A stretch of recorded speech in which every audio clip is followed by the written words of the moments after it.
Greetings to all. I'm Kavita, Head Department of English, Madurai Sivagasi Nadas Pioneer Meenakshi Women's College, Kubundi. Today we are going to see the novel The Inheritance of Loss written by Kiran Desai. In this video, we are going to see author introduction of the novel, character list, summary, and themes. Let us see the author introduction.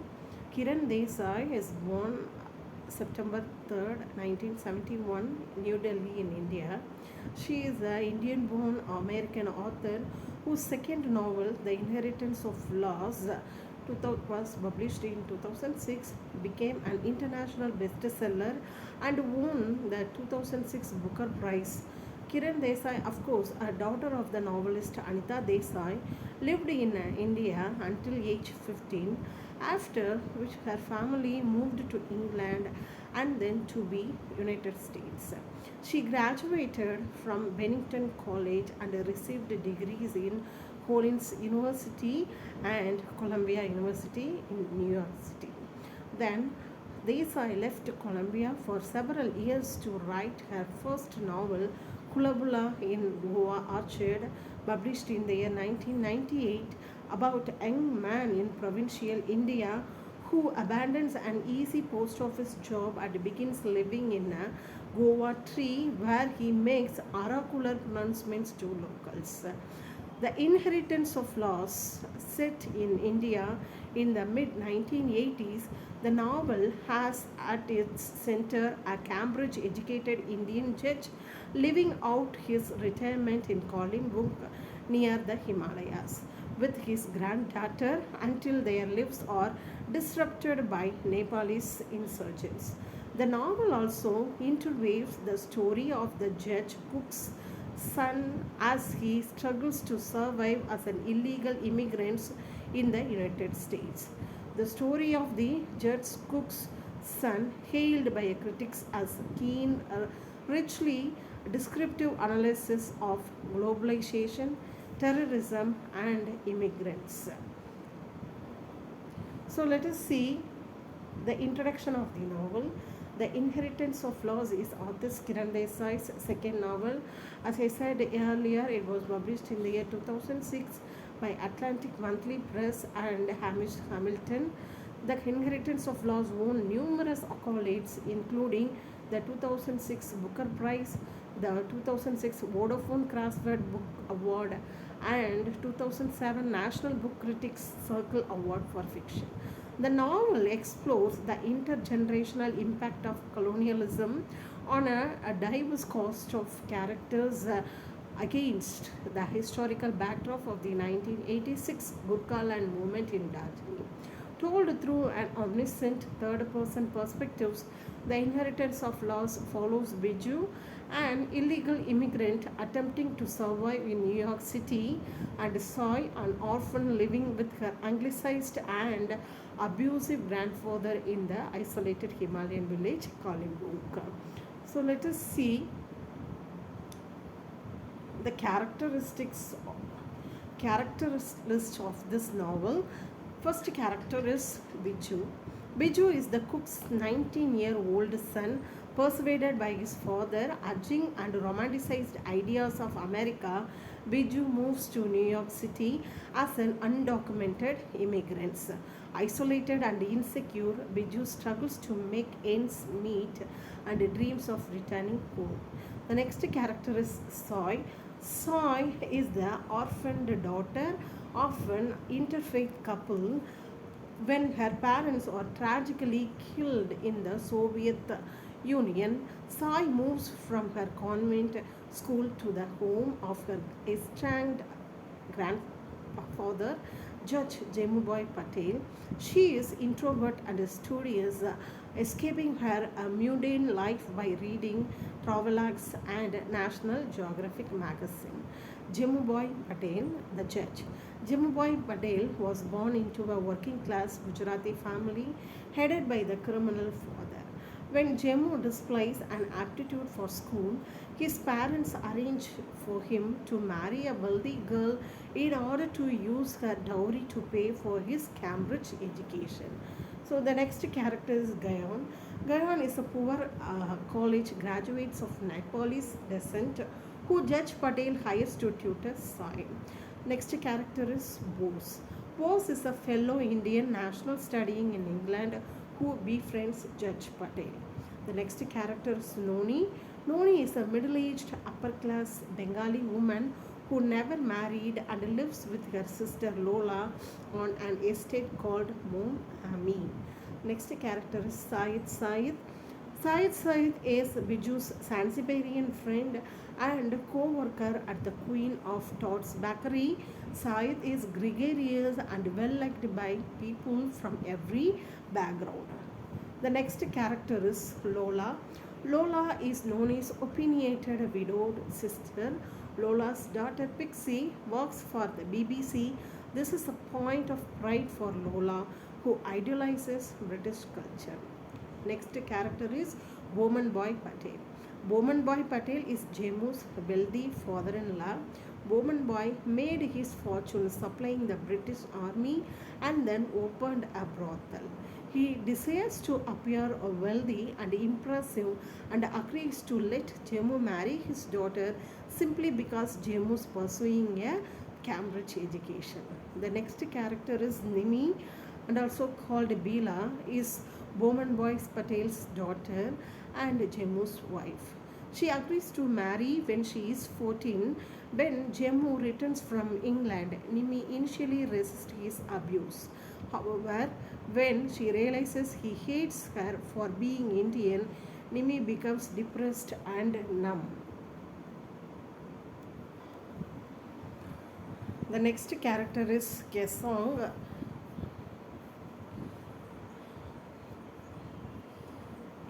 Kesong is Noni's and Lola's maid who went against her family wishes to pursue an interfaith marriage. Then the next character is Harris Harry. Harry is the owner of Gandhi Cafe, an Indian restaurant in New York City that caters to Americans. Harry only employs undocumented Hindus like Biju, who he overworks because they have nowhere else to go. The next character is Father Booty. Father Booty is a Swiss missionary who lives in Kolimbong and runs a dairy farm. The text hints that he has a romantic relationship with Uncle Potty. Next character is Uncle Potty. Uncle Potty is the judge's nearest neighbor and the son of a wealthy, disgraced parents. He is a gentleman farmer and a drunk who studied at Oxford and pursued many failed relationships with men. The next character is Pradham. Pradham is the maverick of Kalimbong who directs the Gurkha National Liberation Front. So, let us go to see the summary of that novel, The Inheritance of Loss. It is set in 1986 and unfolds in a non-linear fashion. The story opens anglicized Judge Jemuboy Patel, his teenage granddaughter, and their cook living in a dilapidated mansion in the Himalayan village of Kalimbong. A group of young Nepalese separatists invade the mansion, stealing the judge, hunting rifles and liquor. The novel then explains the events leading up to this robbery through flashbacks and interconnected vignettes. Soy, Judge Patel's teenage granddaughter, moved to his estate Chowoi after her parents' untimely death in the Soviet Union. Soy, raised in a convent schools, is introverted and disconnected from her Indian heritage. Under her grandfather's care, Soy lives in isolation, escaping her dreary existence by reading National Geographic magazines and colonial travelogues. Soy's closest companion and the father figure is Judge Patel's servant, referred to as the cook. Judge Patel hires two elderly Anglophiles, Noni and Lola, to tutor Soy.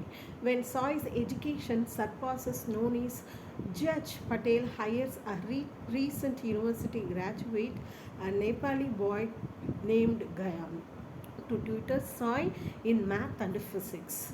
The two quickly fall in love and become deeply involved despite vast socio-economic divide. The novel then shifts focus to Biju, the cook's son. Biju illegally resides in New York City after overstaying his tourist visa. To survive, Biju works low paying odd jobs in restaurants until his employers inevitably fire him before routine green card checks. In his letters home, Biju exaggerates and idealizes his life in the United States, and in turn, the cook denies rumor of political unrest in Darjeeling. The cook brags about his sons to his friends, family, and neighbors who request Biju assist their sons in obtaining visas. Biju suffers from poverty, isolation, and racial discrimination from American customers and his immigrant co workers. Biju questions his own prejudice when he befriends Said, a Zanzibarian Muslim and a local legend. Struggling to find a sense of self while alone and abroad, Viju quits his job at a steakhouse and works at the only restaurant that does not serve beef, an all Hindu establishment called the Gandhi Cafe. Biju longs to return home but is afraid of disappointing his father and cannot legally procure an airline ticket without a green card. While working in dreadful conditions and sleeping in a rat infested basement, Biju injures his leg and his employer refuses to pay for his medical treatment. Biju decides to return home after receiving the news of Gurkha's National Liberation Front activities in Kalimpong. The novel narrates Judge Patel's past to explain his cruelty and strange devotions to colonial England. In 1939, during the British Raj, 20-year-old Jammu boy left India to study at Cambridge University, paying for the trip with the dowry he received by marrying 14 years old Nimi Patel. Jemu rises to assimilate, but his English classmates, professors, and neighbors cruelly discriminate against him. Jemu undergoes long periods of isolation and grows increasingly ashamed of his appearance and accent. After nearly failing in his examination, Jemu applies for a judgeship in the Indian Civil Service. He returns home to India traumatized and anglicized. He constantly travels, abusing his wife when he returns home because she represents what he dislikes about India. A political rival for office takes advantage of the judge's estranged marriage and Nimi's isolation by inviting her to a rally supporting Jawaharlal Nehru, an Indian nationalist who later becomes Prime Minister.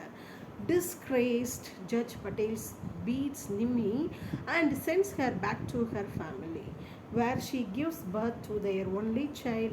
After the collapses of British India, Jammu learns his wife burned to death, likely murdered by her brother-in-law.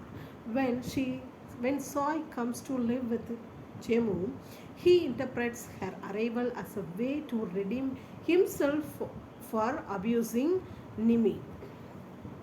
The novel jumps to the present and the desperate stories begin to intersect. Conditions worsen for the residents of Kolimbung. Police randomly tortures civilians, GNLF members illegally takes up a residence on Noni and Lola's property, and shortage bring the entire community to the brink of starvation. Nyan and Soy's relationship turns sour as Nyan joins the Gurkha National Liberation Front. To Yan, Sai represents the oppressive social and political systems that prevent him from advancing in life. Having tutored Sai in Choi, Leon has intimate knowledge of the mansion. He informs the GNLF of the judge's cache of weapons. Guilt stricken by his involvement in the robbery, but unwilling to answer for it, Leon ignores Soy as political tension in Colombo worsen. Distraught, Soy secretly follows him to his house one day and sees his abject poverty. After overcoming her initial shock, Soy and Yeon fight in front of Yeon's sister, who reports Yeon's involvement in GNLF to their grandmother. The matriarch forbids Yeon from attending the Indo-Nepali treaty burning, effectively ending his involvement with the GNLF. Relieved it to no longer be politically aligned, Yeon considers making up with Soy. The GNLF requires one member of each household to attend the treaty burning. The cook goes in Judge Patel's stead. The parade turns bloody. Several police officers are beheaded and many civilians are injured. The cook barely escapes. Traumatized, he returns to Choi. There, the wife of drunk wrongfully accused of robbing Choi begs Judge Patel for charity, but he refuses several times. The drunk's wife, desperate, steals Judge Patel's beloved dog, Matt, and sells her. Upon discovering the loss of his treasured pet, the judge frantically searches the village and then brutally beats the cook, blaming him for the dog's disappearance. Meanwhile, Biju arrives in India with all his savings and expensive American goods. Road closures prevent him from taking the bus to Kalimpong. Left with no choice, Biju bribes GNLF members to drive him to the village. After days of driving, the insurgents rob Biju, taking even his clothes and shoes. On his still injured leg, Biju walks to Choi, wearing nothing but a women's night dress. The cook and Biju reunite, both overjoyed. This is what the story is ending pathetically. So that novel focuses the theme of multiculturalism, isolation, cyclical poverty and oppression, violence and cruelty, colonialism and post-colonialism issues, and miscommunications, romanticization of the others. Okay, so this is what that novel is ending. Thank you for your watching this video. Thank you.